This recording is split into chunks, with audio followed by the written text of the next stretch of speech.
Mom sent a message that read, "We changed all the locks on the front door and also the gate code. We no longer trust you." I replied, "Understood. Very smart. But I think you overlooked one thing." Then I calmly canceled the $4,800 mortgage payment I'd still been covering every month, out of loyalty, on the house they now claimed my sister deserved. 2 days later, their lawyer emailed, "We have a problem. Call immediately." I never did, because by then, it was already unraveling beautifully. Mom sent a message, "We changed all the locks on the front door and also the gate code. We no longer trust you." That's the kind of sentence you never forget, no matter how many years pass. It arrived as a text, 8:14 a.m. sharp, as if she'd been rehearsing it all night and finally decided it was time for the performance. I just stared at it, not because I didn't expect it. Deep down, I always knew something like this would come, but because it felt so corporate, so clean, like they were terminating me from the family. Then, as if the world paused just to let me absorb the slight, I typed my reply without flinching. "Understood. Very smart. But I think you overlooked one thing." I didn't wait for a response. I opened the banking app and canceled the $4,800 mortgage transfer I had still been paying every single month on their house. The one they gave to my sister, the one they said she deserved because she gave them grandchildren and I only gave them disappointment. 2 days later, a new message arrived, this time from a different number. No emojis, no passive-aggressive ellipses, just a straightforward all-caps subject line from a law office. "We have a problem. Call immediately." I never did, because by the time that email landed, it was already finished. But let me step back, because stories like this don't begin with betrayal. They begin with affection, or at least the pretense of it. They begin with a child who keeps saying yes, thinking one day it will matter, one day they'll say thank you, one day he'll count. That child was me. For years, I handled expenses, resolved issues, bore the burden, and they called it help. Until I ceased. That morning, the locks were changed, but I had already altered something far more significant, myself. To be honest, I didn't think I was simply assisting. I believed I was preserving the family, the dwelling, the equilibrium. If someone had asked me back then, I would have said, "I'm just supporting them. I can afford it." But it wasn't just anything. I'd been covering their mortgage for nearly 4 years, $1,800 a month, like clockwork, an automatic deduction directly from my account, like some sacred family levy. Add to that the utilities, the property insurance, the internet bills, the emergency roof repair when a storm ripped half the shingles off. All of it, my name, my credit, my funds. They never even expressed gratitude. My sister, Lindsay, of course, always had some fresh predicament. Her credit card was maxed out. I settled it. Her car needed repairs. I financed it. Daycare was too expensive. I sent cash. Just until she figured it out. 3 years later, she was still figuring it out. And somehow, I never declined. Not once. Because I thought this is what family does. Until I realized that was precisely what they were relying on. The first crack appeared. On a Sunday afternoon, I was scrolling through Facebook while waiting for my grocery pickup, and I saw the photo.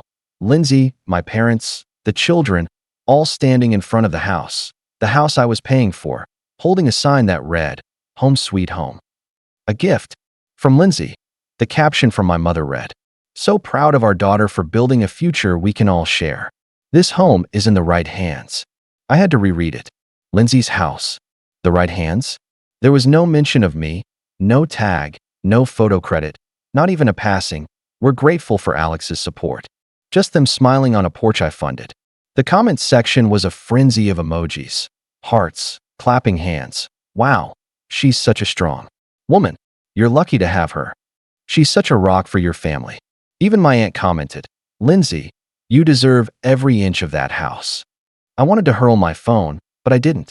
I just stared at it like a bruise I wasn't ready to touch.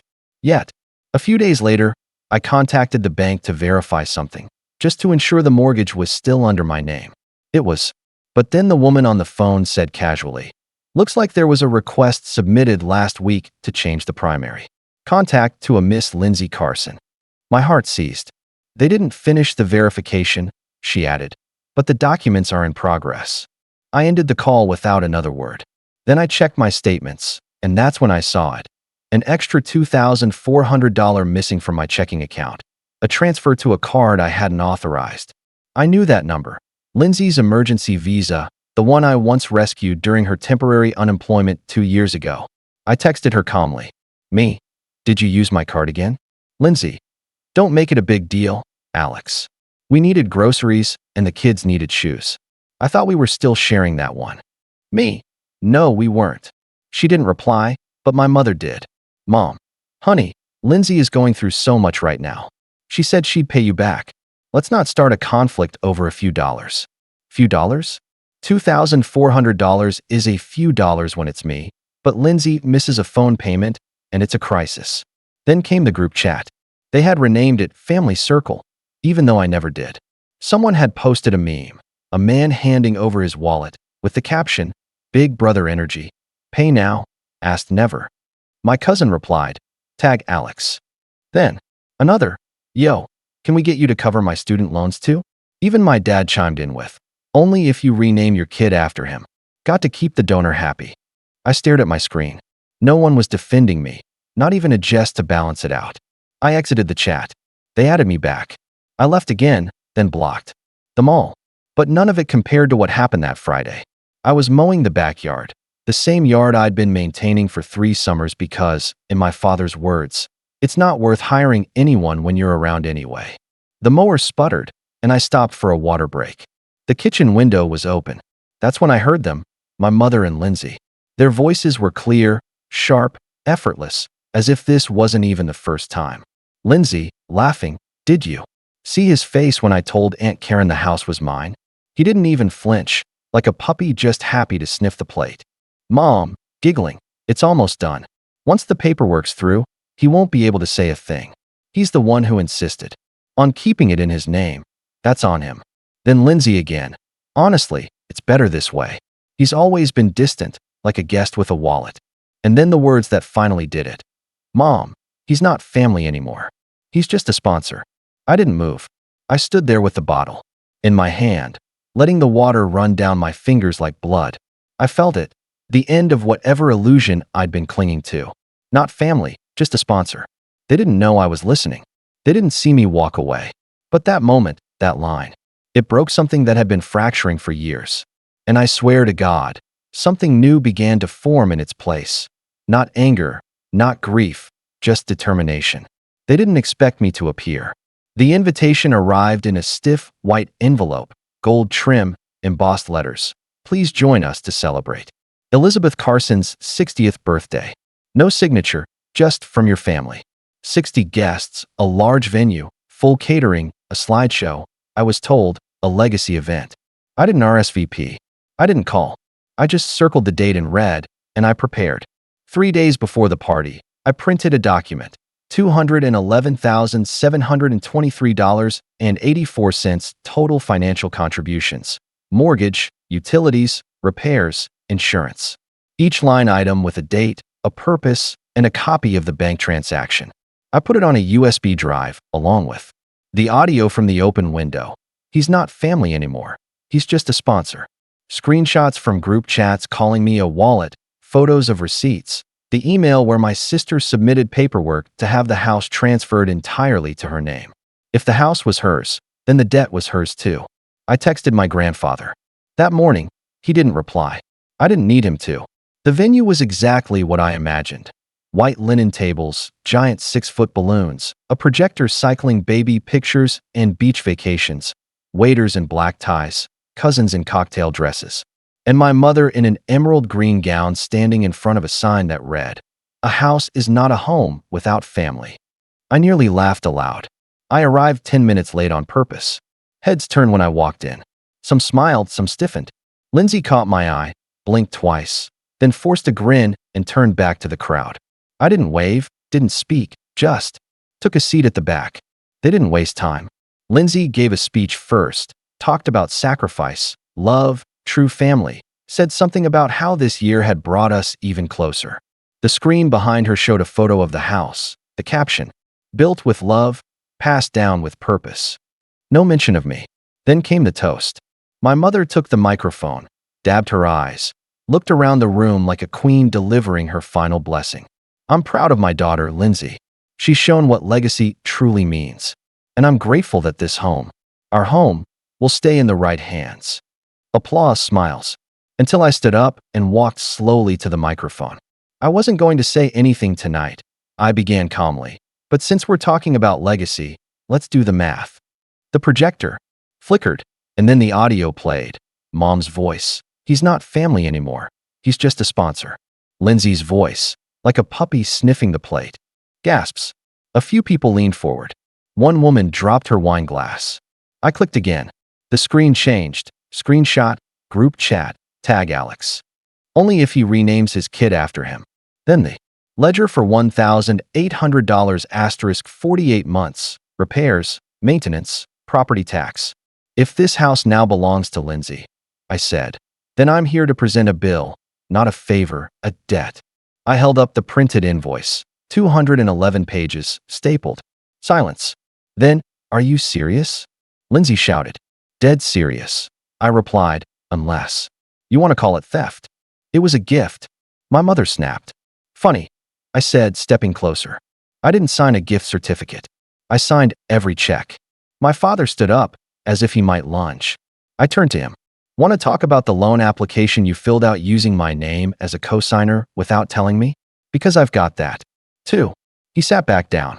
That's when the door opened, and then walked my grandfather. He didn't say a word at first, just walked straight to the front of the room. All 60 guests watched as he picked up the microphone, looked around, and spoke slowly. You raised a thief, he said, looking at my father, and a coward. You tried to bury his son in silence. But the thing about mud is, it doesn't hide footprints. For long. He looked at me. Then, the trust is yours now, he said. The one your father tried to redirect. I changed it last week. Lindsay's name has been removed completely. Gasps again. My mother's face fractured. Lindsay's knees buckled. She grabbed the back of a chair to steady herself. You want legacy? Grandpa said, looking straight at them. Earn it the hard way. He dropped the mic, literally, and walked out. I placed the printed invoice on the gift table, next to a pile of boxed wine and family photo albums. You changed the locks, I said loud enough for the back row to hear. I changed my future. I'm not your donor. I'm your debt collector. And then I walked out. Didn't stay for cake. Didn't shake hands. Didn't look back. The party was over, and so was the deceit. The next morning, I woke up to 57 unread messages. The first was from my mother. You humiliated me on my birthday. You made a mockery of your own blood. Then my father. I don't care what you think you're owed. You won't see a single cent. Then Lindsay, silent as always, posted a black screen. On her Instagram story. Some wounds come from those who were supposed to heal you. The comments under her last photo were a parade of vague sympathy. You don't deserve this. Stay strong, mama. Family will destroy you faster than strangers. None of them knew she'd called me a wallet behind a closed window. None of them had seen the invoice. But someone else had. 2 days later, I received a call from an unknown number. I answered out of pure curiosity. Mr. Carson, the voice said, calm and crisp, my name is Daniel Moore. I'm an attorney representing your parents. I'd like to discuss a potential financial resolution. I didn't speak. They're not looking for a lawsuit, he continued. They want this to go away quietly. No press, no social media. In exchange, they're willing to offer a settlement. I leaned back in my chair. Let me guess, I said, half the amount I'm owed in exchange for silence. A reasonable amount, he said, given the informality of the arrangement. I almost laughed. Daniel, I said, I have every receipt, every deposit. I have audio of them mocking me. I have their voices on tape admitting what they did. I'm aware, he said stiffly. That's why we're calling. Then here's what we'll do, I said. Full repayment. Every cent. Or I file a public claim and attach the audio as evidence. You've got 72 hours. He paused. Understood. I'll be in touch. Exactly 72 hours later, the wire hit. $211,723.84, labeled reimbursement settlement. No further liability acknowledged. It didn't come from my parents, not even Lindsay. The sender was a private business account registered to someone I didn't recognize, probably a loan shark or a panicked friend of my father's. That made it even better. I printed the transaction, filed the paperwork, saved it 6 different ways. I didn't reply, didn't thank them, didn't say a word. I wasn't there to make peace. I was there to be paid. A week later, I posted a video. Clean background, no anger, just clarity. Some people say closure is about forgiveness. For me, closure came with a wire transfer, $211,723.84. The price of 4 years of silence, obedience, and financing someone else's fantasy. They called me family, then called me a sponsor. Now they can call me settled. I blurred the account. Numbers, but left the sum visible. This isn't about hate. This is about facts. And facts have receipts. The post went viral again, even bigger this time. Therapists shared it. Adult children of toxic parents stitched it. One guy DM'd me saying it inspired him to cancel his mom's car lease. I didn't respond. That same day, a voicemail came from my father. So that's it? You really think money fixes it? You think you won? You're not part of this family anymore. I deleted it without listening to the rest. They'd changed the locks. I changed the terms.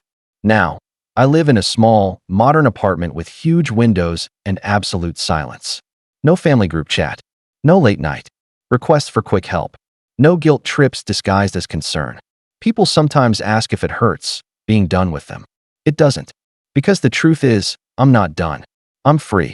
And freedom costs exactly $211,723.84.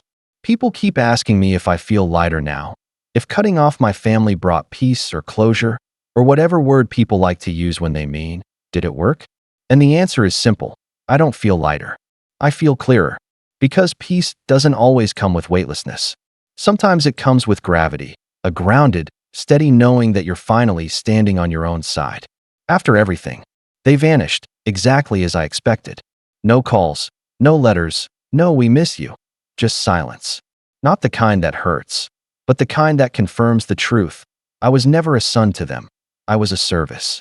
And once I stopped functioning, I stopped matching. 2 months later, I finally learned how to enjoy mornings. The way sunlight filters. Through clean windows, the sound of coffee dripping. Not texts pinging, no group chats begging for favors. No passive-aggressive "guess who hasn't called their mother lately?" My phone is quiet. My hands are steady. And I've stopped waiting for anyone to ask how I'm doing, unless they truly care about the answer. People who know just pieces of the story still ask, but they're your family. I nod. Sure, in the way. That a cage is still a home if you've never known anything else. But I've stepped outside, and the air out here doesn't ask me for proof of my usefulness. I don't tell the full story anymore, unless someone's earned it. There's no thrill in retelling trauma, only fatigue. So now, when people ask why I'm not close with my family, I just say, I stopped mistaking access for love. That usually silences them. I used to check my old accounts, just to see if they tried to reach out. They didn't. Not once. No apology. No explanation. Not even a guilt trip disguised as concern. Just total silence. Like I was never there. Like $211,723.84 of my life had been an administrative error they corrected by erasing me. Fine. Let them pretend. Pretending is what they're best at. The worst part?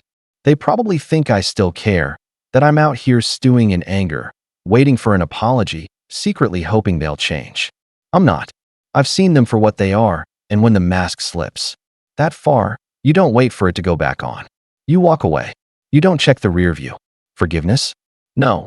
That's a word people throw around like a blanket when they're cold with guilt and want your warmth without earning it. Forgiveness requires acknowledgement, responsibility, regret. They offered none of that, so I offer nothing back. My therapist once asked me, what would you say to them now if they were in front of you? And I thought about it. I sat in that chair, breathing slowly, trying to imagine their faces, those familiar masks built from years of denial and manipulation. And I said nothing. I wouldn't say a single thing because saying something implies they still have access. And they don't. There is no key anymore. No emergency contact. No bank account with shared permissions. No number saved just in case. I deleted every trace of them from my life, not out of spite, but out of necessity. Survival is quiet like that. It doesn't come with fireworks. It just comes with locked doors and clean slates. Sometimes I imagine they tell people I cut them off over money, that I was always distant, that I lost it. Sure, let them. Let them keep their versions, softened and flattering. Were they victims of the ungrateful child who dared to say, "No, they need the fiction. I have the facts." Facts don't beg. They don't whine. They don't tremble under scrutiny. Facts sit still. They wait. They endure. Just like I did. Now I live not in a fairy tale, not in revenge, just life. Real, boring mine. I work. I rest. I laugh when it's funny. I eat when I'm hungry, not when I'm begged to show up to some family dinner where I'll foot the bill and be forgotten anyway. I still remember what my mother once said, years ago. If you ever left, we'd fall apart. And she was right. They did. But I didn't. I'm not broken. I'm not bitter. I'm not waiting. I'm just done. Not as a warning. Not as a statement. As a fact. Like a locked phone. Like a cleared inbox. Like a number that rings once and goes nowhere. No forwarding. No return. Just me. Whole and free.